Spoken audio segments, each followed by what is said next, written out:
Welcome back, guys, to another episode of the Unlucky Specialist Podcast. Yours truly, Sam Torres. And your boy, Jeff Dipping, a.k.a. Big Albacore in the building. Big Albacore. Damn. You had some before coming here? No, but I had sushi this weekend and I looked up what an albacore was and I didn't know it was just a big tuna. It is just, it's albacore tuna. Yeah, I didn't know that. Yeah. The more you learn. You know what I didn't know what was is that, damn it, what's it called? Oh, abalone. What the fuck is that? Abalone is like a seashell, a shellfish. It's pretty good. You get it in sushi. I love how we went on a whole sushi tangent right off the gate. But thank you guys for listening in. Like always, make sure to follow us, subscribe, hit the subscribe button, the like button. How they say the bell. We'll try to do the bing. Nah. Whatever that sound is, the fucking triangle. Ding. We're on Spotify, The Apple symbol. Music, everywhere you want to find us, at Unlucky Specialists on Instagram. But Jeff, how you been? It's been a while since we've actually sat down and had a real just podcast in a minute. We've been out on location. We've been on location. We're trying to make this money. Trying to make this paper, man. Trying to get rich. Trying to get out there. Shout out to the loop, man. Yeah, shout out to Josh for sure. Yeah. For hooking it up, for having to sit down with. It was honestly the experience for all of us was a lot of fun there. You know what I mean? Sitting down with the guys, being able to. I was talking about it. Being able to kind of like realize my childhood dreams and being a Chick Hearn for like a second, Dude. You like to call or like to be John Ireland, like to call a basketball game and like. I don't know, just sit there and just bullshit. That was just so much fun. It was so tight, and especially after I've been watching Winning Time. Oh, and I've been like keeping up to date with it. And you see Chick Hearn, right? Yeah. Chick Hearn. What a dick. He looks like, honestly. In this they portray him at first it's like a dick, but then you start realizing, nah, this dude's just really taking this job 100% seriously. Right. Like, and it's Chick fucking Hearn. Right. It's like Chick Hearn was the voice of the Lakers for decades. When I do this, you don't talk. Pretty much. Like this. You color like a paintbrush. But it's funny though. Honestly, we're giving a little too much. It's not really a spoiler, but it's like, I mean, if you haven't and you see kind of that, like he starts giving Pat Riley a little more airtime because he's like, hey, this guy actually knows what he's doing. Yeah, he has some insight. He's like, keep going. But it's funny. No, that show's good. Wasn't it fun? Like just being there. It was fun. You also realize how hard it is. Oh, you also realize that there's low key a lot of dead time. Yeah. So you have to fill up that dead space, even though basketball is a fast, quick paced sport. But there's some dead time. Oh, for sure. And you're like, that's why they use those color analysts. Those people that can like give the player's perspective or the coach's perspective. I always respected announcers, but a little more level of respect. Right. Oh, and like just a little insight into that sick ass world, man. Oh, definitely. It was fun. And we'll hope to do it again soon. Sometime in the future, we'll be out there again. Shout out to the players we interviewed. You guys are all cool ass people, man. Very honestly, like genuine. To sit down. It's always kind of awkward for somebody to sit down in front of a mic and just talk about themselves. But everybody was just a good time. You know what I mean? It was awesome. But that's why honestly, like, just to keep harping on it, that's why it's like easier to interview someone after a win. So that's why when you see people like interviewing like Greg Popovich like in the middle of a game and he's like being such an asshole, it's like, well, no, duh, he's like in the heat of the battle, like I don't want to be asked shit right now. Or like people who they interview players like right after they lost, like in the press room. It's like, dude, this guy's gonna be an asshole. He's pissed, or he just wants to go home and forget about this game. He just shot an air ball right now. For real, what I mean? Like to end the game. He's not trying to talk about this game. But yeah, definitely a lot easier when they just won the ship or just won a nice big game. Yeah, no, it was fun for sure. Definitely gonna do it again. But how was your weekend? What'd you get into? Weekend was pretty cool. Didn't really do anything Friday. Just kind of kicked it. Then Saturday, Amber had her big shebang birthday, 90's birthdays. Yeah, that was pretty lit, man. Everybody was on a sequin. I got so drunk. Yeah. Sam and Monique were called the Tauruses in front of me for the first time. I was like, who the fuck are the Tauruses? I'm like, oh yeah, right. That's Sam and Monique. They're literally the Tauruses. But yeah, present. Yeah, it's like they're present. I'm like who's a tourist? Who? But yeah, no, it was cool, fun. Man. It was a good time. I had a good time. Took some nice little 90s themed backdrop pictures. You know, for sure. I thought that was hilarious. The whole like the hearts. It reminded me of going to the San Fernando Mall. Yeah, exactly. Like, it had that little spot, Panorama too. All the malls back in the day had those. And like, I feel like I missed out on those days because I never got one of those cool pictures. You never did? Never, like with me in it. Oh no, I don't think I've ever. I mean, I did with my. Oh, I got them given to me because that was a whole era where like people were like for sure. And giving them out. You put like the note in the back. To Samuel, have a great summer, bro. Here's a picture of me. Call me. Isn't that hilarious? Like before, like now people just post on Instagram. It's like, you know what? I'm gonna go look at you when I want to. Like before, it's like, no, you know what, bro? Here's a picture of me, dude. You look at me. Exactly. There's a note behind here too. They used to make wallets with like the little like slits of but pictures in it. People would have like I had like a dude, people would put like their grandkids or like, this is my daughter, you know, but it's like you're just like, yeah, this is the homie from like 5th grade, dude. He looks sick as fuck in this picture, huh? I wish I was invited to this shit. I didn't get the call. I didn't get the call for this photo shoot. Fuck, just standing right for there. For real, just like wearing like 2 jumpsuits and shit with like a Kangol to the side. It's damn. The girls have the fucking lip liner on. I'm like in 2nd grade. Like, dude, I can't wait to be in 8th grade, dude. I can't wait. I can fucking take a sick ass picture. But then when I was in 8th grade, that shit wasn't cool no more. It was not cool anymore. I was like, God damn it. I missed the boat. The 90s vibe just left us. Yeah, so now I'm trying to recreate it with the picture, but you know, it was dope. It's a good time. I liked it. But you were there, so I can't even ask you what you did. Besides that, what'd you do? I don't know. You were fucking there, bro. Pretty much the same thing. Getting sloshed. Oh my God. Like we were talking about it, like I didn't even realize how drunk I was because everybody was just like the same amount of wasted as everybody else was. As soon as you separated yourself from the group, you're like, oh, geez. No, because that's how I'm drunk. That's how it felt for me. Because the whole night, you know, people are there and like you're talking with everybody and everybody's drinking, socializing, and you're like, you know, everybody's having a good time. Right. Then people started leaving. You know, it's like it's getting a little later, less and less. People start spreading out, and I'm still there. Like, you know, there's still people there, but it's, you know, less and less. And I'm like sitting on the couch. And I'm like, I gotta go home. Oh yeah, like, I am I can't. The room be here. Is spinning. I can't be here. Like my girlfriend's parents are gonna think I'm a degenerate. Like I need to go home before. Even though they're the ones that gave you all the shots. It's fine. It's fine. Their house, you know, they dictate the terms. Right. But I didn't want to look like a fool. I was like, let me Uber. Boop boop. Come out of here. Like I like stumbled into the Uber. The Uber driver was like, "Is everything okay? Like, are we good?" I'm like, I'm gonna just fall asleep back here. I'm very drunk. Like, just tell me when I'm home. Tuck me into bed. Yeah, tuck me into bed, please. I'll tip you 10 more bucks, Gregory. And he even remembers his name. Wow, that was a great. I remember Gregory. 5 stars for Gregory. Oh, definitely, dude. I always give my Ubers 5 stars. Honestly, I'm very like generous with my Uber drivers.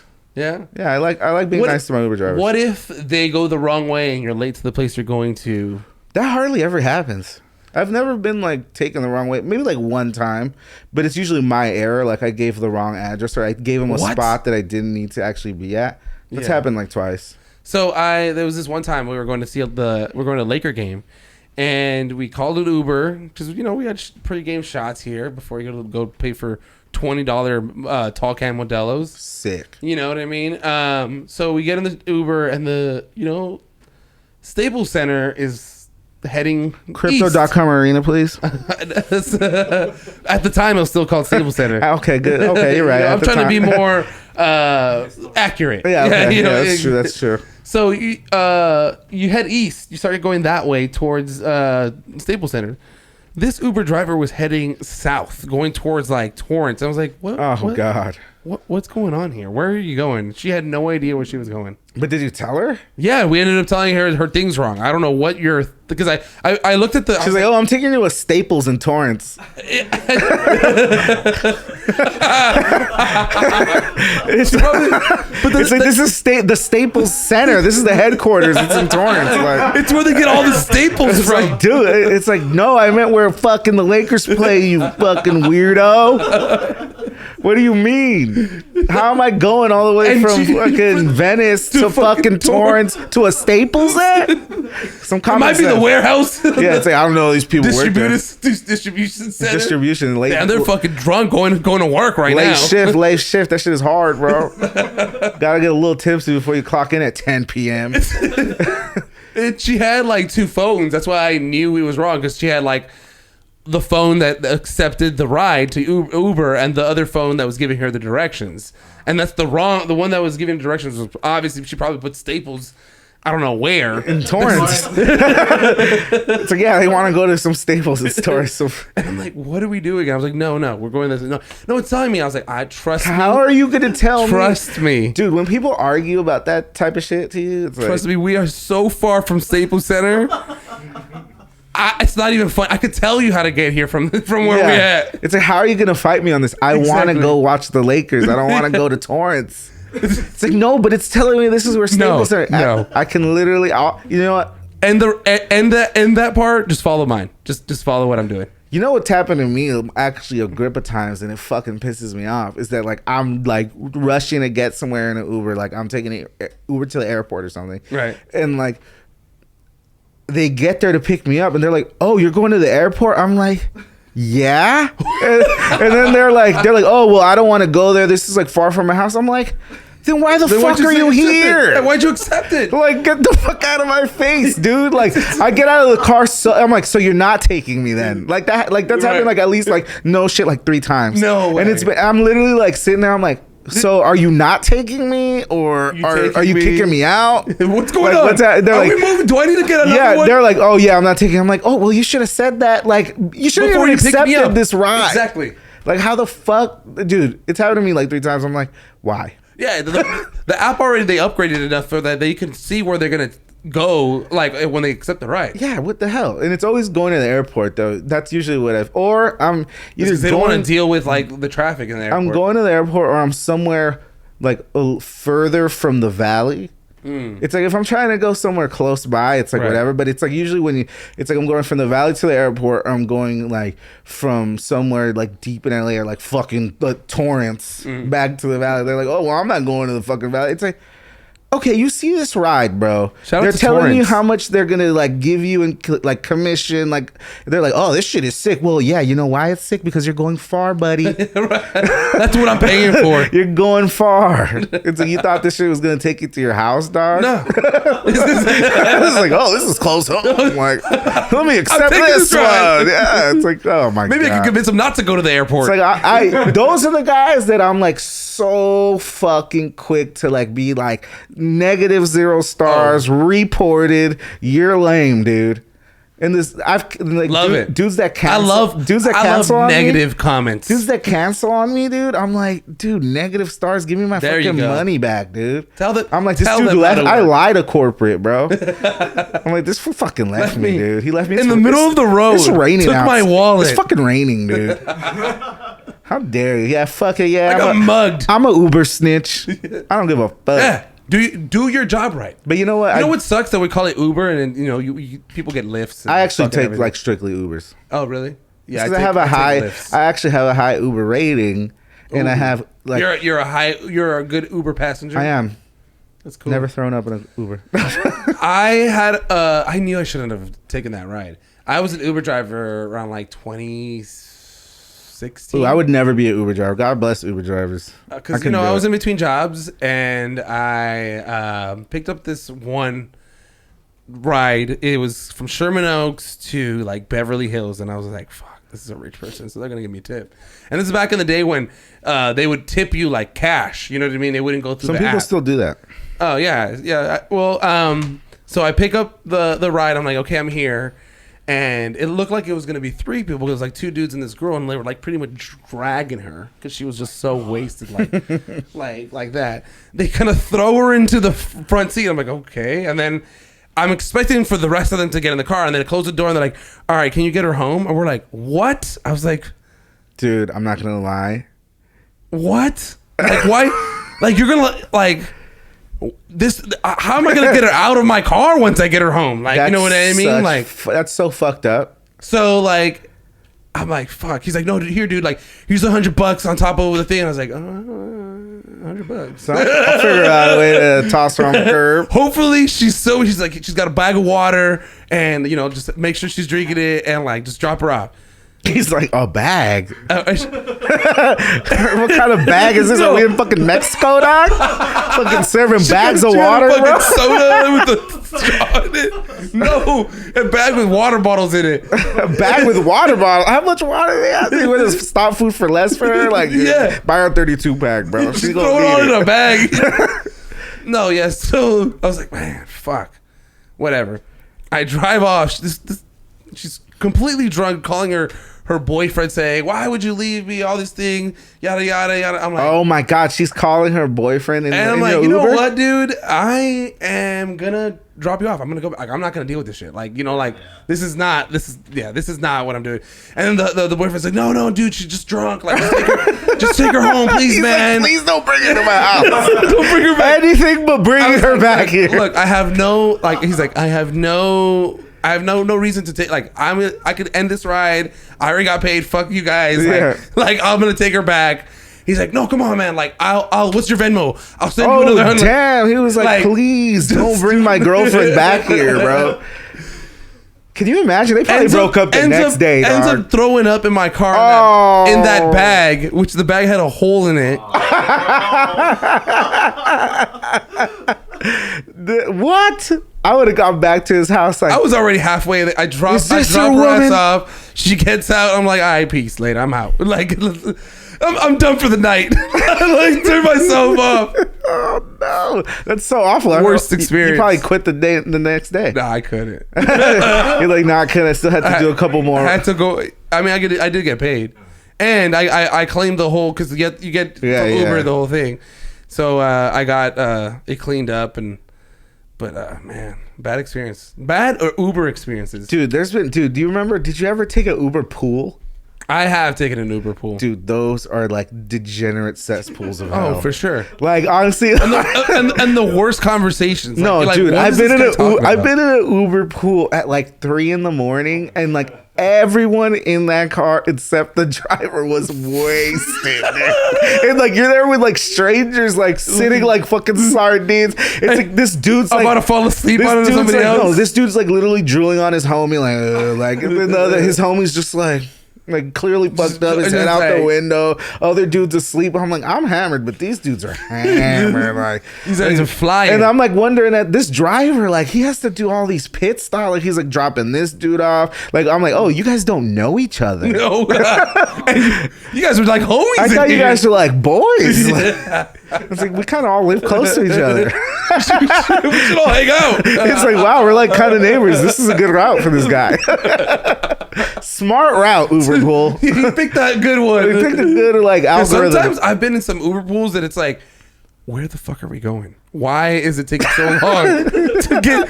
Like, is this guy taking me? Because it was in San Francisco that we took an Uber pool, and it was just like, it took us so far away from where we were going. I was like, how is he first when we were right there? You know what I mean? Yeah. Like, why are you gonna take him first and then like, back all the way around? Have you ever been the first person in an Uber pool and then like you're there when they're picking everybody else up? No. That's the fucking worst, because you're like, wow, I could have been at my location already. Yeah. But like, we're just picking up this person. Like, oh, this person looks like they're going out. We're picking up this person. This person looks very sad. They just got off of work. I wonder why what are they doing? Yeah, like, you're just wondering like why they're picking these people up, and then you get dropped out like, hey, I'm about to go have some fun. Never gonna see you again. I'm never gonna see your ass again, you weirdo. Taking an Uber pool like me. Who does that?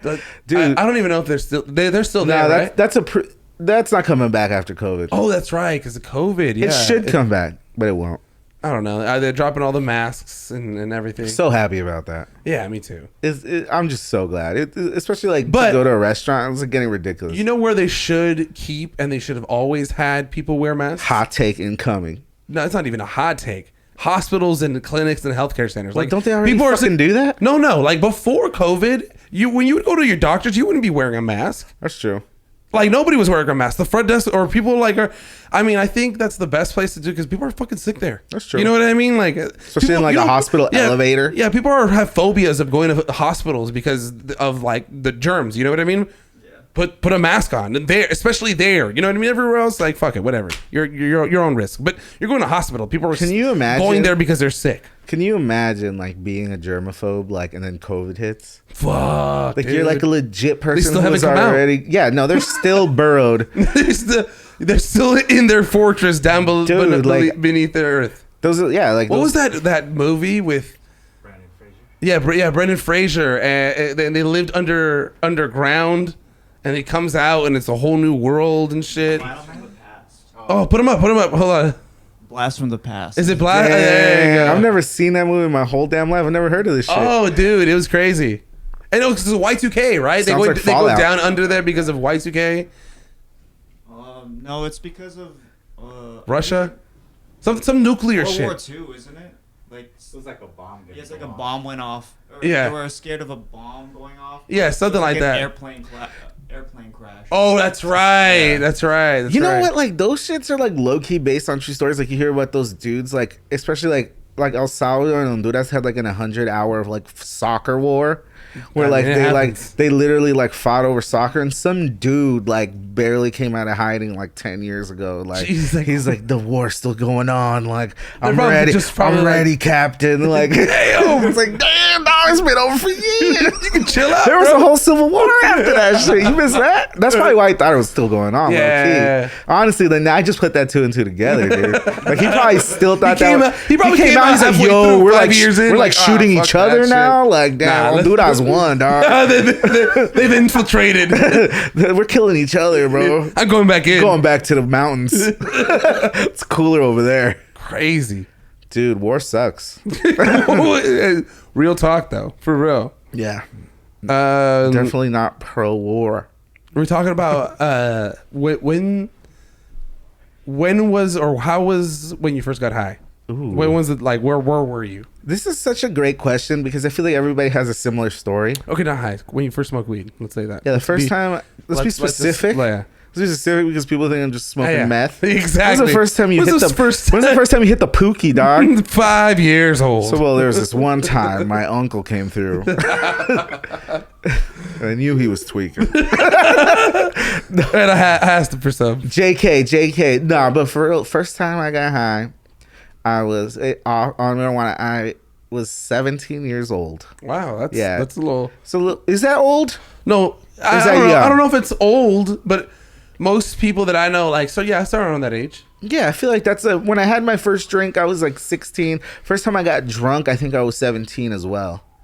Yeah, I went back to back with them. I was like, I got drunk. Well, it's time to hit the weed. Yeah, let's do it. No, but yeah, the first time I got high, like, it's like such a, I was at this like little party. It's like the homies, like it was the whole week. It was like, we're getting weed. Damn, like we're going to drink. And it's like, oh, damn, this is going to be sick. I don't know what. Somehow I got to go because my parents didn't let me do shit. Right. Like, I don't know how I got allowed to go. I lied for sure. I'm going to study group. I had to lie because there's no way. Like, I don't see how I was allowed to sleep over like at 17 years old. Like I didn't even think I slept over. I think I went home. Like it's wild, very wild. And then they started smoking weed and I was scared. I was like, no, I'm not gonna do it. And then it was like 6 of us, and then there was like the other dudes had invited girls. I'm like, oh my god, there's girls here. Like, oh damn, this is like a real like high school little kickback. Like this is like I made it. It's a movie.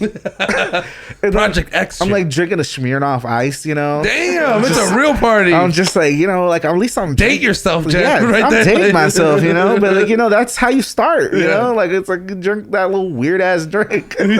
Yeah, you're like, this is kind of tasty, you're drinking it, and then the other friend was like, I'm not gonna do it, dude. I'm just not gonna do it. I'm like, you know what?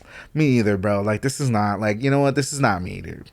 I'm choice, better than this. Good Meanwhile, I'm like on my second Smirnoff Ice now. So I'm loosening up, right? You know what? Thought about it. Next thing you know, like I hear a lot of laughing outside. You hear girls laughing. You hear your homie throwing some lame ass joke. Be like, dude, I'm funnier than that, dude, man. Like, and then I tell the homie, like, you know what, bro? I think I'm going outside.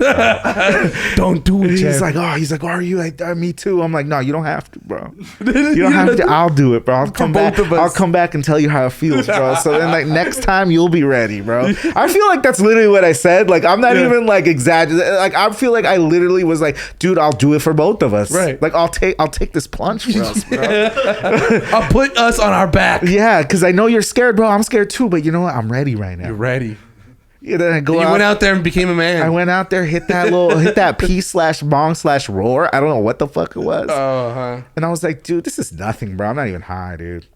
You were though. No, but see, that's the thing though. Like you look back on it and you're like, I was, because I'm laughing at dumb shit, and then like you get hungry, you start eating. But in the moment, I'm like, this is not different, because I think what it is too, especially if you smoke and you're kind of like that young, you're still just super silly and super immature, just off top anyway. Yeah, you're already laughing about so then when you hit it, you're like, oh, I would have been laughing at this dumb joke anyway. Yeah, no, but sometimes you look back later, and you're like. Yeah, nah, would I have like those like real like hearty laughs? Like I probably would have been laughing at this dude playing Uno. So like the first time me and Young Jay got high, well, the first time he got high, we were sitting in that like alley. So you got him high first? I did. Oh, I did.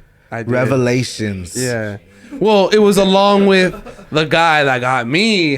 So you brought him along? Yeah, the guru. The guru. You know what I mean? That guy, the like, Sherpa. The first time he's like, "All right, we're gonna smoke, right?" I bought us, like, we have nothing to do. I stocked up my room with snacks and drinks. He was always that kind of guy though. Before, see, but that's tight. He was already getting. He like this. We're hosting right now. Yeah, no, I'm gonna make you. I'm gonna make you comfortable. He made it special. He was just like, you know what? Did he light a candle? No. A little incense. So we go and he got himself a big old bag of weed, packed bowls on bowls, and he said, you know what, we're gonna keep smoking until you look at me and you say, okay. I'm high. It sounds like so intimate. Like it's like you know what, Sam? I'm gonna fucking hold your hand until you're there. I'm gonna hold you there, and then you're gonna look at me in the eye. Look at me in the eyes, and you're gonna be like, it's like, am I high? You are. Fucking blown. No, so like the sprinklers start going off because you back in the day you park in a car and you're in a neighborhood that's a little dark and trying not to be seen because you're hotboxing a car, and then some sprinklers go off and I'm like tripping. Like, a cat drives and I was like, what's that? Dude, everything scares you, right? Right. Like, you're just like, oh my God, is that the police? No, it's Lil Wayne, Mrs. Officer. Chill out. Who's that? He's like, don't worry, it's the music. He's like, all right, you're high, we can go. Yeah. The worst thing of it all, he did get snacks. And yes, he did have drinks, but he didn't put the drinks in the fridge, and it was hot as shit. So I'm cotton mouth, but all he had for snacks was hot Cheeto puffs. Oh hell no! With a hot Pepsi. Oh, this sounds awful. Oh dear Lord! The thought was there, but the execution was way off. Oh my God! Sounds like dying. The first time's getting high. Yeah. The execution is just way off. It's just way off. But it's good. Honestly, great times, dude. Yeah, for sure. But like, honestly though, then there's like that time when like you just know, like the first time you're like incredibly stoned and you're just like your brain is just like torpedoed to outer space. Right. That's a different level. College. Yeah, for sure. Like I remember. For me, it was definitely one of those colleges. I went to college up north, like San Francisco area, Napa Valley area, and they have some beautiful. Let me tell you, some beautiful weed out there. Honestly, like that was a great place to just be smoking that college up there. Yeah, for sure. Just a great just nature vibes. People were growing it out in their yard. That's awesome. We need more of that. Definitely. The Lakers are coming up. Things are, not the Lakers coming up. The playoffs are coming up because the Lakers are not going to the playoffs. What am I talking about? But we can talk about that a little later. Let's take a quick break, and we'll be right back. All right, guys, we are back on Lucky Specialist Podcast. Sam Torres, Jeff De Pena. I love that we just tag ourselves there. Yes, sir. Unfortunately, we have to get to the Lakers. I feel like this is the one year of the podcast that we really haven't talked about it much. Just because, is it out of sadness? Is it out of... I'll tell you what it is. Embarrassment. It's shame and embarrassment. Yeah. Shame and embarrassment of just being able to, because we're used to a friend. Today I heard the words, and I thought I'd never hear it about the Lakers front office or just their organization. A dysfunctional organization, Jeff. Look, we just dove right into the Lakers. I heard that for the first time in my whole life about the Los Angeles Lakers. A dysfunctional organization. I mean, yeah, they were saying that when, Jim Buss? I don't know if they ever said dysfunctional.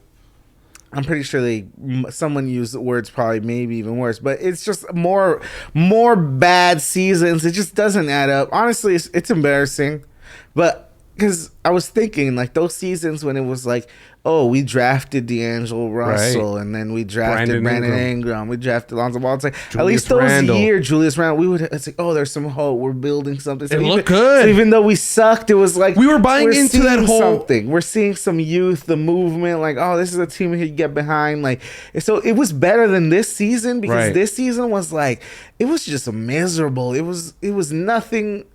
Even though in the back of everyone's heads, we kind of thought that the Russell Westbrook experiment wasn't going to work, you still had hope. And then right away, you could tell this was not going to be good. Well, if you roll back the tape on us, Jeff, the beginning of the season, we were hype about this. We were hype about Russell Westbrook and LeBron and AD playing together. I'm almost trying to convince myself at a certain point. You know what I mean? It's like you're trying to hype yourself up. You're trying to root for the home team. I feel like that's where we were. We were off that high of that 2020 championship that we feel like, look, AD was just hurt that 2021 season. You know what I mean? No, I was off that high too. I was like, Phoenix could have beaten us if we were healthy. Right. They're just lucky that AD got hurt. He went down. Like if Phoenix went to the finals. Because that squad was good. And we're like, Phoenix went to the finals. So like if we would have beat them, we would have gone to the finals. And LeBron and AD could have flexed on Giannis. That was the high that I was coming off. I was like, oh, now they're going to see us healthy. Like Russell Westbrook's going to buy in. Carmelo Anthony coming off a good couple seasons with the Trailblazers, coming off the bench. You know what I mean? Like honestly, that buy-in, like knowing, this might work out. It was a shit show from the jump. For sure. From the jump, it was all disappointment. And I think that's why, it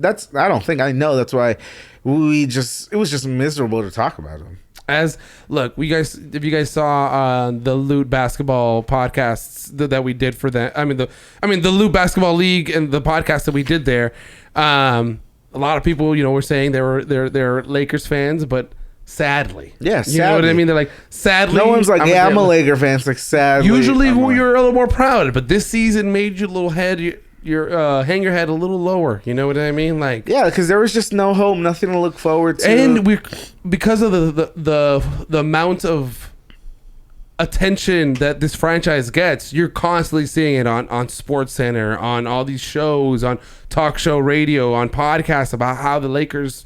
But you know what? Instead of like doing a sad, like this is what everybody's been doing on sports radio, like you said, on the big network shows, the morning shows. It's just throw the dirt on the Lakers. Like, but you know what? I want to talk about. Let's look at some positives, right? Let's try to look at some positives because right now it's all dirt. It's all nasty. They just fired Frank Vogel. They just fired Frank Vogel. Let's talk about a positive. That's not a positive? No, I'll talk about a positive. The front candidate that supposedly the Lakers want, Nick Nurse. Ooh. They're saying that the Lakers who they're gonna contact as soon as the Raptors end, it's Nick Nurse. And honestly, to me, I would love Nick Nurse. He's the current head coach of the Toronto Raptors. I feel like Nick Nurse is the type of guy that we need. I don't like they've been mentioning Juwan Howard. I don't really like that. Quinn Snyder. I like Quinn Snyder. I love it because he was with the Lakers. But I like Nick Nurse better. Like for me, it'd be Nick Nurse and then Quinn Snyder. Yeah. Yeah, we got to see. I really hope they're gonna hold on to like Phil Handy. That's pretty much it. Honestly, Phil Handy's the only dude they need to hold on to. Yeah. Especially he's got that bond. But I heard one of the things, like I know we're talking about positives, but I heard one of the negatives is that Phil Handy and Westbrook didn't get along, and that Phil Handy was trying to teach Westbrook some stuff, right? And like more like ball control things, and Russell Westbrook was like, "No, I don't trust you. Like, I don't want." So, and that's the thing. I feel like are we talking about Westbrook was the issue or the coaches? Because he came out and said something about Coach Vogel at exit interview saying, from the get-go, I don't know what he was trying to do. I don't know what his issue was with me and yada, yada.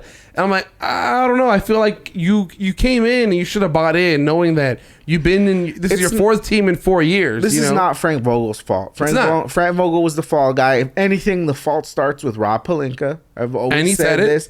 Rob Pelinka's the one, but we all know how hierarchies work in any organization. Right. Before Rob Pelinka gets fired, the head coach is going to get fired, no matter who's really at fault. If they lose next season, then Rob's the next one to go. Rob's on the chopping block next year for sure. Oh, for sure. If they have another bad season, Rob's fired. Yeah. 100%. Yeah. Because Jeannie's not firing herself. No way. She's not selling the team. No way. So it's going to be Rob. And honestly, that's going to be terrible because I think they might give Kurt Rambis the job. And I want Rambis and Linda Rambis as far away from the team as possible. I feel like the positives, as we were talking about, out of all this, I feel like the positive, we could see that staying within the family, as Jeannie's been doing, has not worked. So at least with the Linda Rambis shit. Right. And we'll see with Rob Pelinka. Her brother Jesse Buss is a fucking beast. Amazing. Because I hope eventually he'll be the GM or he'll be the president of basketball operations. I hope so. Because I'm going to keep it real. Austin Rivers dropped a triple-double last night.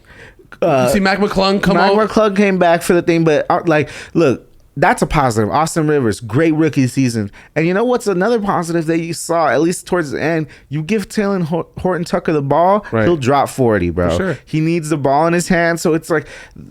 And the Lakers have no draft picks. They're drafting in the second round, and they're finding gems, bro. Yep. That's Jesse Buss. Yep. That's scouting. Look where Kuzma's at. Exactly. Look Jordan Clarkson. You know what I mean? Alex Caruso. I mean, we know the guys, but even with those guys, we have guys currently that once again, it's second round guys. Definitely. So, and the Lakers are going to have to do that for a while. Look at the South Bay Lakers, who he is, I think, the president of operations for the South Bay Lakers. Mason Jones.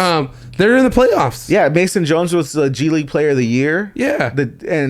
Fucking Mac McClung got a 2-way contract. Like, there's guys on that G League roster. And that's where you see the work and the attention and the genius that Jesse Buss has. Honestly, he's one of the only positives in the Laker organization. Oh, for and sure. he's been doing it for a couple years now. And I feel like nobody's really, besides us, Jeff, riding that Jesse Buss train. I am. I'm team Jesse Buss. We've been on that train for a while. Sure. We've been praising Jesse Buss every draft because of what he gets. With nothing, basically. With nothing. Honestly, with minimal draft picks, he finds gems. Right. Like, if you look at Austin Reeves, we got to give it to Rob Pelinka because he was an undrafted free agent. So that is true. But I will say, Jesse Buss is also in charge of scouting, so I'm pretty sure he was on the radar. Right. But, look, Jesse Buss could give the suggestions till the cows come home, but if Rob Pelinka doesn't actually implement that, I mean, that's his job, to take suggestions and pull the trigger. I think listen more to Jesse Buss, listen less to Kurt Rambis. Yes, honestly, bring him closer into that inner circle. He said that in the press conference. He's like this offseason decisions are going to be with me, Kurt Rambis, Jesse Buss, and another Buss. I think there's another Buss brother. I don't know who his name is though. It's like Jerry Buss. It's like another Buss. Gerald Jr. I don't know. Is it Jerry Jr.? I don't know. That's crazy. I don't know, but they said it's another Buss brother, Jesse, Kurt, and Rob. Jesse was the youngest one. No, there's another, or a cousin. I don't fucking know. I just saw another Buss name. I was like, damn, I didn't know there was another one. So many buses out there. Yeah, it's a family business. Yeah, for sure. But all I know is that I want Rob. Okay, Rob, I still trust you. You brought in Anthony Davis. I trust you, but I want to. I'm giving you a year. A year. And in order for me to give you that year and maybe more, I need Jesse Buss to be more in your ear, and you take that advice and you run with it. And look, maybe less Clutch, but this is the thing though. Clutch. The thing about Clutch though, they're the ones that pushed that Westbrook deal, but they're also the ones pushing for this Nick Nurse shit, because he's a Clutch coach. Like his agency is Clutch. I mean, they were the ones who pushing for Ty Lue. So, I mean, Ty Lue would have been... Look, Frank Vogel is not his fault. So, it has nothing to do with Frank Vogel. He transformed the team into be a defensive, juggernaut. They were so good on the defense the 2020 year. Yeah, they just took away all the guys who made the good perimeter defense. Caldwell, Pope, and Caruso. Exactly. So it's tough. It's going to be a long offseason, but the offseason starts now. But, I mean... Tomorrow, the play-in game. The play-in games, bro. Brooklyn Nets... play who? They play the Cavaliers. The Hawks play the Hornets. Timberwolves play the Clippers, and the Pelicans play the Spurs. Man, I'm gonna tell you right now, Nets are gonna smack the Cavaliers. Because the Cavaliers, I don't think they have Evan. I don't think they have Evan Mobley back. Do they? Did they already come back? I'm pretty sure he's back. But see, so that means the Cavaliers would play the winner between the Hawks and the Hornets. And I'm telling you right now, I want the Hornets to win because I want more LaMelo and Miles Bridges in my life. I love it. I love that connection. Miles Bridges and LaMelo Ball, I love that connection. They're gonna be in the playoffs for sure next year. Yeah, for sure. The guy, the way this guy's maturing into a player, way better than any of the Ball brothers. Who, LaMelo? LaMelo. Oh, LaMelo's the best one. And he makes players around him better. Oh, he's sick. LaMelo Ball's super talented. Miles Bridges is fucking sick. Yes. But see, like, I got the Nets beating the Cavs, so it'd be the Cavs playing the winner of the Hawks Hornets. I pick the Hawks, though. I think the Hawks are going to play. I think Trae Young is too deadly. And I think Trae Young beats the Cavs, bro. So I think it would be... I think... So the other matchup, Clippers. Yeah, they're lipping shit, all right. Fuck the Clippers. Fucking lippers. Damn right they're lipping shit. Clippers, Timberwolves. I'm taking the Timberwolves. Yeah, hell yeah. Timberwolves all the way, baby. I'm Team Anthony Edwards. Yeah. No, and they're the way Cat's been playing the last couple games. Cat's been playing well, and Cat's had a great season. Yeah, for sure. You know who's had a kind of a low-key, under-the-radar good season? Who? D'Lo. He must be because I have not heard anything about that. That team is like actually pretty good. They are pretty good. I like them. Yeah, I like that team. I like their chances. Jared Vanderbilt is a good power forward next to Cat. I like that team, man. I like the chances against any of the Spurs or the Pelicans. I feel like the way it works is the winner of 7-8 advances as the 7th seed, and then the loser plays the winner of 9 and right. So the 10. Clippers. So the Clippers would play the winner of Pelicans Spurs. I think the Pelicans are going to win that game because the Pelicans have been killing ever since they got CJ. You think so? I like the They're Pelicans. They're going to beat the Clippers.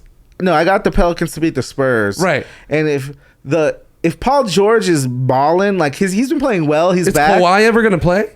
I don't know if he's back for that game, though.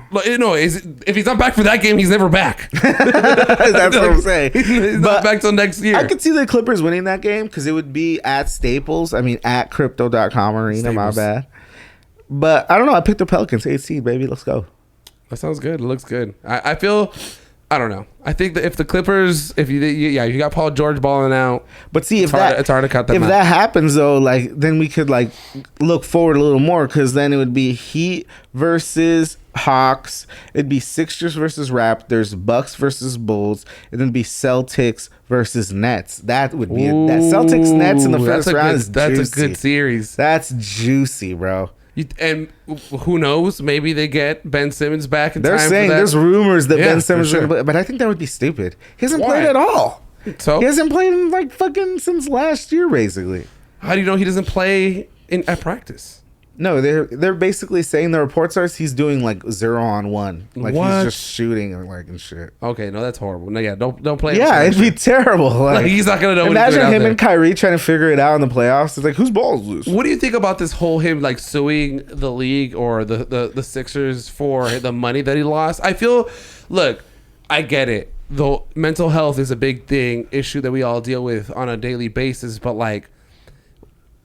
It seems or it looks like you're taking advantage of the system a little bit. You know this. You know, like look, you know that's why there was workers' comp laws. You know what I mean, and shit like that. I mean, we could get into a lot of issues like this, right? Like, but I will say, everybody knows it's a good legal. Like, honestly, personally, I think it's a good legal strategy. If I'm Ben Simmons' lawyer, I'm gonna be like, yeah, like you got to pursue that so you get your money back. Right. It is mental health. Like you said, you couldn't work in that environment. Like you, because you couldn't trust your teammates. You felt like the crowd was being too rough. It's like there's a way to frame it. And if I'm Ben Simmons, I'm doing it. Right. Is it bullshit? I think it's bullshit. Right. I honestly think it's bullshit. I think it's exactly how you said. He's taking advantage and he's like putting the name in vain of people who actually have mental illness, who deal with it. And it's like I could just hear it now. It's like, well, how do you know someone actually has it or not? It's like, you know what? You're right. I don't fucking know what's going on in Ben Simmons' mind, but I can tell you what caused him to fucking not want to play there. He felt like his ego got touched. For sure. He felt like because this was not an issue before. Yeah, he feel like he's just butthurt. Yeah. Is being butthurt mental illness now? And he's done this, and he's done this many times. Like there's a track record. There's a history of him. I hope Ben Simmons gets $0 back. Me too. Like I'm gonna keep it 100, but I will keep it 100. Like he's already making too much money to get all that money back. I just think it's like, bro, you didn't play. Yeah. And you didn't play willingly. And you didn't want to. If you didn't play because you were injured, you'd get your money. No, and then you showed that you didn't want to play while you were in practice with on your phone and just being like, that's not like, it's like you were being insubordinate. Right. Like, so now there's you on tape being insubordinate at practice. Yeah. So yeah. I think the Sixers are going to win that. I think that's an easy case. Definitely. Like, I don't know. Take it. I don't know what. But if I'm Ben Simmons' lawyer, I think it's like, dude, if you want to get that money back, this is the way you're going to do it. Right. So it's like, I would have just said you're not going to get your money back. Yeah, I mean, that's the whole thing where it's like, oh, you have good legal counsel, right? But if like it depends what you want to hear, right? If you're Ben Simmons, you want to hear your lawyer be like, hey, I think we could do this. Right. And then you'd be like, all right, I'm paying you. Right? Like honestly, like it's like that's who he's gonna pay. He probably went to a lot of lawyers, or he probably has a certain amount of lawyers. And then he went to the one and is like, oh, like I think we could do this. Like it'll be narrow, it'll be hard, but you're the guy. It's like, but he probably did have guys who are like, dude, this is gonna be tough. Like, I don't think we're gonna do this. He's like, get the fuck out. Next. And next, exactly. Like that's how that shit works, bro. So I mean, I'd be surprised if he wins, but and going back to it. I honestly think the Celtics are going to beat the Nets in that series. Oh, yeah. Kevin Durant, look, and this is the thing. Kevin Durant would have to go ballistic. And he can. He can. He's shown that he has. He can. That's going to be the best series of the first round, I think, at least in the East, because then you got Bucks, Bulls, and I like the Bulls, but I think the Bucks are going to annihilate them. Yeah, I was going to say, let's make some too early predictions, Jeff. Who do you got in the finals? Too early right now. Like right now, the playoffs haven't started. But see, like, I feel like I gotta like deduce it in my head by like looking at this. So it's like too early. Yeah, I'm like early. Doing the math. You know what? I'm gonna be a little frisky. I'm gonna deviate from my prediction because I've been all season. I think I've been Bucks Suns. But you know what? I've seen some fire coming out of South Beach lately. And Victor Oladipo dropped 40 last night. He's their sixth man right now. He's looking like this is the Victor Oladipo that we saw in Indiana. Right. He's getting the feet on him. They're already the number one. He's had a couple seasons off. They're already the number one seed in the East. So I'm thinking I got the Heat right now. What is it? April 11th, 2022 at 8:45 at night Western time. Pacific Standard Time. I got Heat coming out of the East. Wow. And in the West, give me some horns. In the West, I'm still saying Suns, bro. I think it's gonna be an all fire final. Wow. Suns versus Heat, bro. Suns, make it all hot. Hot. It's gonna be Suns hot. And Heat. I think the Suns are the class of the whole league. You think so? I think the Suns are the best team in the league. They had the best record. I feel like as long as they're healthy, and that's always a caveat when it comes to Chris Paul team. Right. I feel like it should be Suns and Heat. Yeah. And I think that's my final right now. How about you? Who do you got? I have a repeat of last year. I have Suns Bucks. You still believe in the Bucks? Yeah, but if my dark horse pick would be the 76ers out of the East. Just because of the season Joel Embiid has had. If him and James Harden really click together during the That's playoffs. True, but James Harden's just not holding the end of his bargain. He's not playing well at all. And if he shows up in these playoff games, I mean, that's always a wild card. It's a little different. I would agree with you. If James Harden and Joel Embiid start clicking, then they're a monster.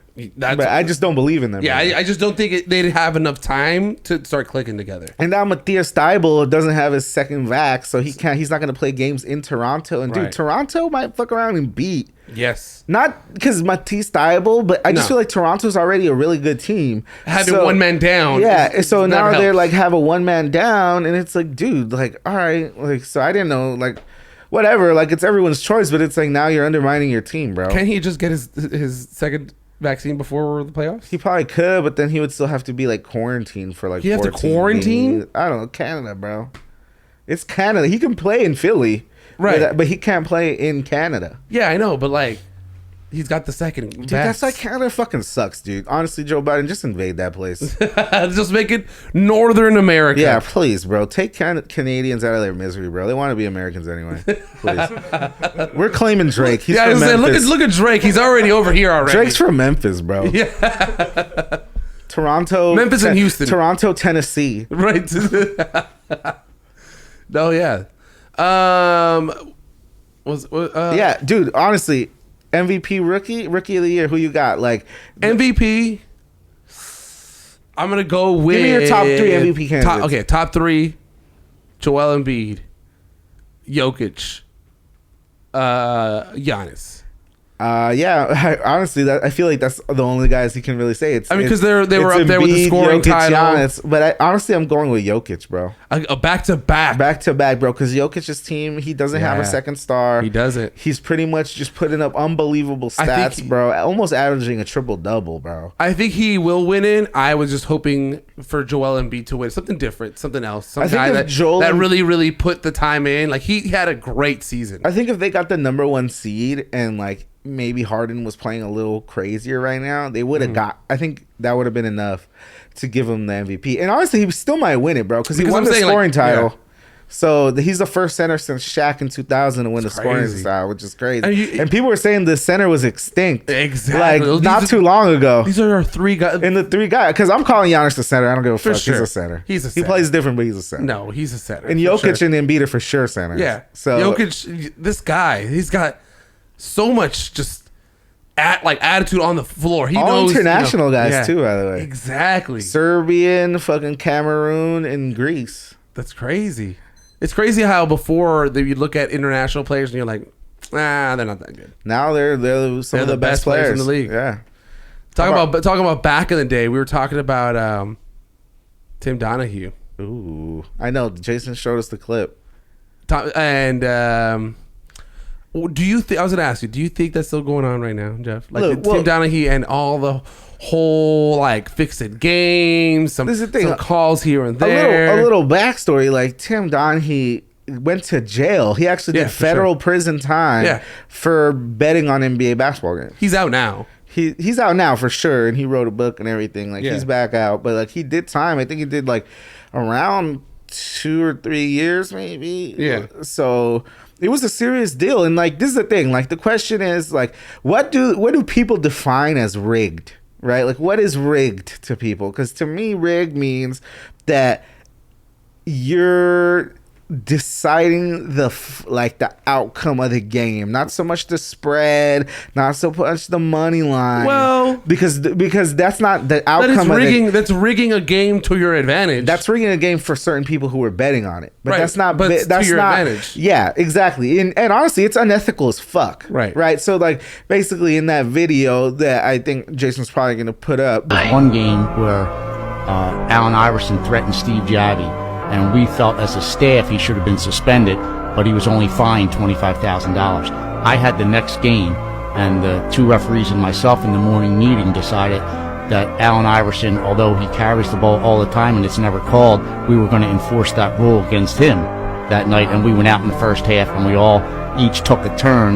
You know, we had a pact. We're all going to call a palming violation on him, and we did that. And I did tell, Tommy to bet against Denver that night. And Iverson came up to me during a free throw and he said, "Tim, how long is this going to go on for?" I said, "What are you talking about?" He goes, "You know what I'm talking about." And I just smirked and he smirked, and he knew it was, he was going to have a problem for the next couple of games for what he did. But in the video, basically Tim Donahue is explaining this whole story where he's calling carries on Allen Iverson. Right. Which if you watch basketball, you know that call is hardly ever called. Has to be an egregious call. Right. And basically Allen Iverson's kind of looking at him like, "Come on, bro. Like I know what the fuck's going on." Exactly. Like you're doing so like this is not like you're trying to get your spread right, or you're trying to, like, right. I know what you're doing here. Or maybe you bet on turnovers, right? Because there's a thing. There's prop bets, so maybe he bet on turnovers with the bookie. Like, and back then, there's a thing people need to realize too. Like back then, like nowadays, we have apps and betting is legal and all over the country, and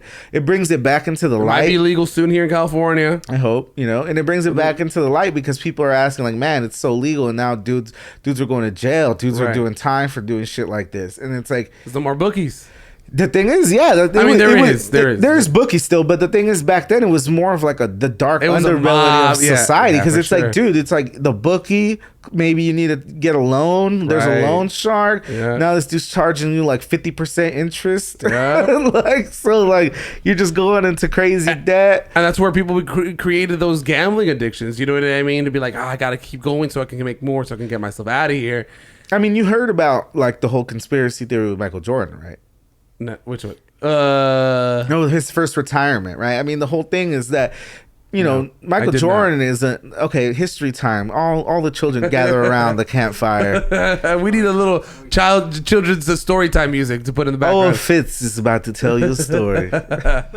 Well, okay, like Jordan had won back-to-back championships. He did a three-peat. Right. He was on top of the world, but everybody knew Jordan had to. Yeah, I mean, it's known. Even in the Last Dance, you see he's a super competitive guy. Right. Always going to Atlantic City. Even in the documentary, they mentioned it, like, oh, Jordan's hungover. He went to Atlantic City. Like, he's partying. Like, he's over there gambler. Playing poker. He's always betting like on like golfing games, but on the hole, right? He's betting on this hole. He's betting on this hit. Like, he's like, you know what I mean? Like, he's just that competitive.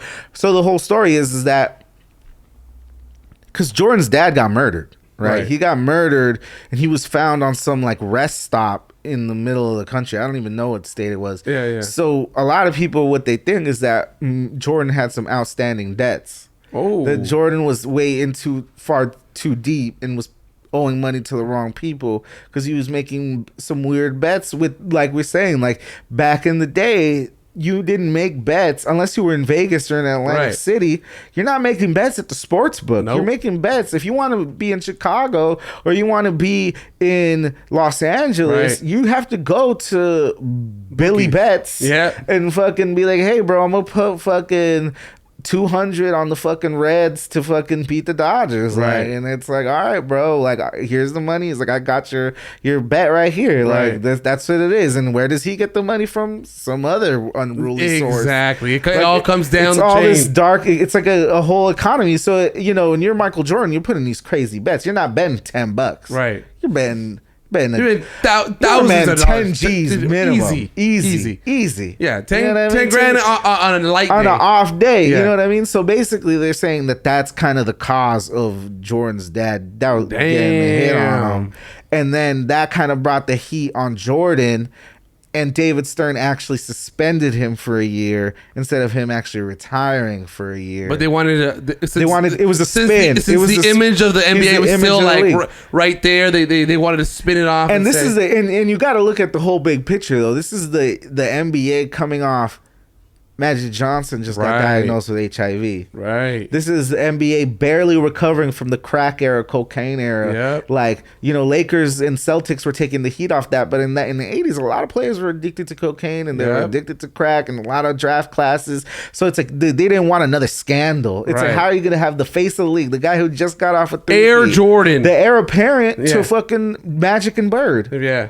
And now Magic, everybody thinks he's about to die. Right. Like, now everybody. And now you're gonna get Michael Jordan out here with suspended for gambling in the mix with the mob or something. It's like, no. So it's like, we got to spin this. And David Stern, the master of the spin. Oh, you know what I mean? Legal extraordinaire. And David Stern, not a man to be afraid of controversy. He was there when everybody said there was a frozen envelope when the Knicks got the first pick to get Patrick Ewing. Right. That he knew that envelope was a little cold. You know what I mean? So he got that one. Oh, there you go. Oh, number one pick, the Knicks. But yeah, so I mean, that's kind of the little conspiracy theory. I mean, a lot of people more like when you kind of start, like with most conspiracy theories, when you kind of really start looking at the at the bigger picture, you kind of start seeing like there's too many holes in this story, because it's like Michael Jordan, bro, not being able to pay off his debts. I mean, that seems sus to me, because Michael Jordan is balling. I mean, now, and he was then. It was Michael Jordan. This is the Jordan company, but the Jordan company hadn't like taken off yet. It was still pretty up there. Nike was paying him still. Yeah, but it was still like 94 Jordan, 93 Jordan. He's at the height of his shit, bro. Like this is like all his sickest shoes. Jam. He filmed Space Jam during retirement. Like I'm just saying, like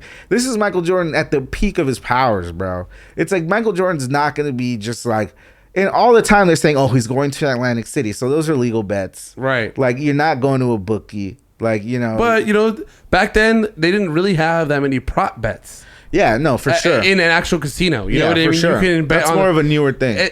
A newer thing in a casino, but it's always been a thing with bookies. Yeah. You know what I mean? Like, so if he wanted to go and bet on a certain hole, on a certain stroke on a golf game, he couldn't go on to a local Atlantic City casino. I'm getting the vibe here that you buy the conspiracy theory. You like it. I bit a little bit. I bit in a little bit. You know what I mean? But I'm telling you, I'm gonna dive into my research a little bit. Like you could go from Tim Donaghy to the Michael Jordan conspiracy to Pete Rose being suspended to fucking the Black Sox scandal of 1919. Maybe even the Astros. To the Astros of 2016. Cheating, gambling, so-called rigging. It's always going to be like the backdrop of sports. And now that the gambling is becoming legal across the country, it's just going to be more in the face, man. It's going to be more in the face. But it's interesting. I feel like you guys should really look into a podcast if you want to know more about the whole Tim Donaghy story. Whistleblower on everywhere.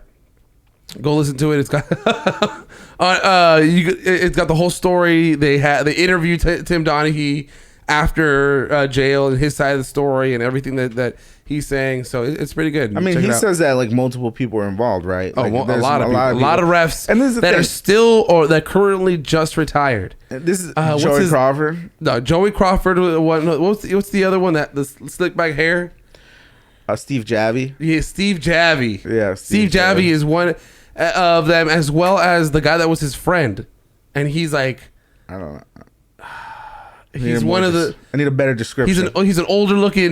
He's one of the older refs on the league. I don't know if he just retired. But either way, like the thing about the Tim Donaghy too, like just to bring it back, like even to the local story, it's like the Lakers are like a big part of Dick Bavetta, yeah. The Lakers are a big part of Tim Donaghy's story because the infamous Game 6 with all the free throws that the Lakers hit. Game 7 in Sacramento, like Kobe went to the line like 20 times. Shaq was going to the line all the time. And this is the thing. So he was impacting the game. He was putting the Lakers on the line, calling bogus fouls in Sacramento. And the game that went into overtime, the Lakers, look, Kobe and Shaq played their fucking asses off. But are you saying they didn't win on their own? And they hit the free throws, right? So this is the thing. This is why I always say, like, there's a difference between rigged and you trying to influence the game, right? Because it's like Kobe and Shaq could still go up there and they're missing and like, they'll lose. So that's the thing. It's like he is being unethical by calling bad fouls. But this is also the thing. All these things are always 50-50 plays, right? But you got to go. This is the thing. You got to choose the right one. You got to go back. Like, I want to go back and look at that footage of that Game 7 because it's like, I want to go see those calls, bro. We got to break it down. We got to like go back and like Zapruder film this footage, bro. Like, we got to do like Laker film room, but unlucky specialist film room. Exactly, bro. Because that is an infamous game. And that's like, honestly, the Kings haven't been the same since. Oh, that was the best Kings. We destroyed that franchise. Tim Donaghy helped. Oh, for sure. You know what I mean? So it's like the Lakers. It's interesting to see and really think about. The Lakers were involved. Not involved, but they were a part of sure. Tim Donaghy effect. It's a historical game. You got to go watch it. 2001 Western Conference Finals, Game 7. I mean, seeing it as a fan, I didn't look at it that way, but you look at it now. Well, you didn't hear about this until later anyway. Right. But even in that moment, people were like, damn, like the Lakers are getting a lot of calls. It also reminds me, and no one has ever come out to say anything about this, but it also reminds me of when the Heat came back from down 2-0 against Dallas in 06. Yes. When Dwayne Wade went to the line like 20 times a game the rest of the series. It's like getting these ridiculous ass calls, and it's like,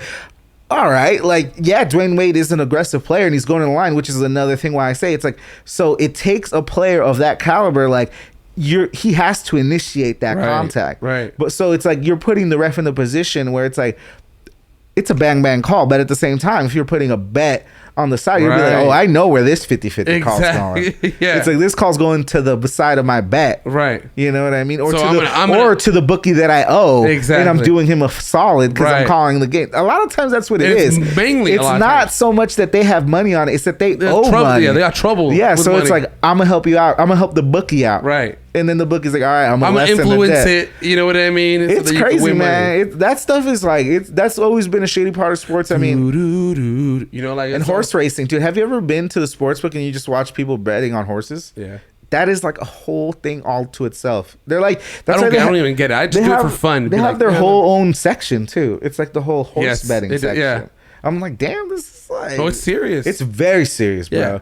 I remember I was at the sports book at Palace Station. There was this whole like crazy little like organization. Like it was like this table where like this lady and these like 3 dudes were like low key like taking bets, bro. I think they were there was like a bookie thing going on there, and like they were like getting mad at this other dude because he was like betting against what everybody was betting. It was like this weird thing. That's crazy. And like they called out the dude, and they're like, it was crazy. And like me and Amber just sitting there like, yo, something's going on. I don't know what's. Well, going we're going to the Oyster Bar. Hell yeah. We're going to Oyster Bar. Palace Station's fire.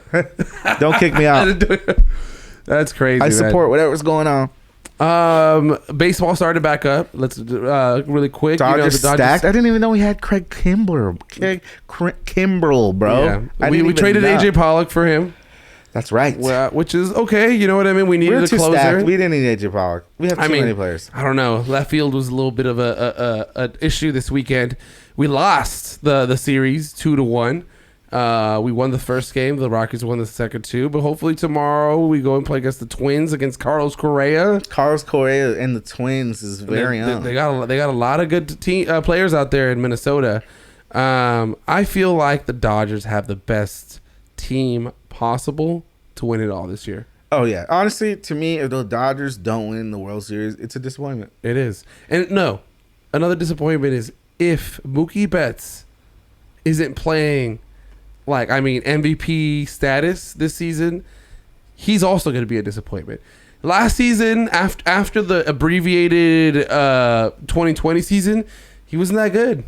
He struggled. His numbers were a little low. He didn't come out as hot for sure. He started heating up like towards the second half and like came back with. But I need that Mookie Betts that we saw in Boston all year long. You know what I mean? I need the Mookie Betts from 2020. Right. Honestly, I need that Mookie Betts. And we need Freddie Freeman. Ooh, I love Federico Freeman. For real, dude. I love it. For real, dude. For real, bruh. My boy Freddie, bro. No, it's gonna be so crazy. You're going to opening day. I'm going to opening day, bro. It's a celebration. My first opening day, bro. No, it's a beautiful time. It's gonna be a good event, man. It's amazing. There's a flyover. So excited. There's just everything. It's awesome, and it's a day game. No, right? It's not. Oh, it's not a day game. It's a night game. That's why I can go. Oh wow! When is it? They're playing the Reds. It's 7:30. Thursday, Friday. Thursday. Because Friday is the Jackie Robinson day. Yeah. Yeah, that sounds awesome. I definitely every year make it a goal of mine to try to check out more Dodger games every year. Oh, I'm going to at least. The goal for me this year is at least 10. Yeah. At least. Damn, that's a good goal. I already got one under the belt right there. So 9 to go, dog. Yeah, I know. Easy. That's my goal. Definitely. I also want to go get some bobbleheads. Hey, bobblehead season. Start stacking them up, put them up around here. You know, check out. There's always good bobbleheads every year. Oh, definitely. Other than that, not much. The Masters. Scotty Scheffler won it. You saw it from a mile away. Green jacket. Hey, Rory McIlroy made his run at the end. I love watching golf now that I know somewhat how to play golf. Like just watching it and seeing the difficulty of all these shots, the way they do them, amazing. I will say shout out to Tiger for toughing it out, making the cut. For sure. The cut. The guy limping his way to Sunday. Because of course the golf nerds know, but it's like you can't take a golf cart when you play these professional courses. You have to walk the course. And yeah, you're not obviously you have your caddy, but you're still walking the course. You're not carrying your own bag, but these are hills up and down, and this guy shattered his leg. Yeah, this guy's leg was about to be amputated about little over a year ago. Right. About like almost 450 days ago. Right. His leg was literally about to get amputated. Yeah, that's crazy. And now he's walking the course at Augusta, made the cut. Yeah. Made it all the way till Sunday. Yeah, and struggle. He tailed off to the end, but honestly, the goal for him, like the fact that he even played was already like first goal, but then he made the cut. It's like, bro, he might as well have won. Yeah, I was like let's just see him win this one. You know what I mean? Yeah, for sure. Like him making the cut was a W, straight up. But yeah, guys, thank you. You know, it's been a great podcast. Great time sitting down with y'all. Make sure you guys check us out on YouTube. Like I said, subscribe. Tell your friends. We're on Spotify and on Apple Podcasts, on iHeartRadio, on everything. Tell your friends about us. Alan Lucky Specialist on Instagram. Like and follow. Follow us. It's your boy Sam Torres. It's your boy Jeff Debanya. We love you. We out here. Peace. Woo.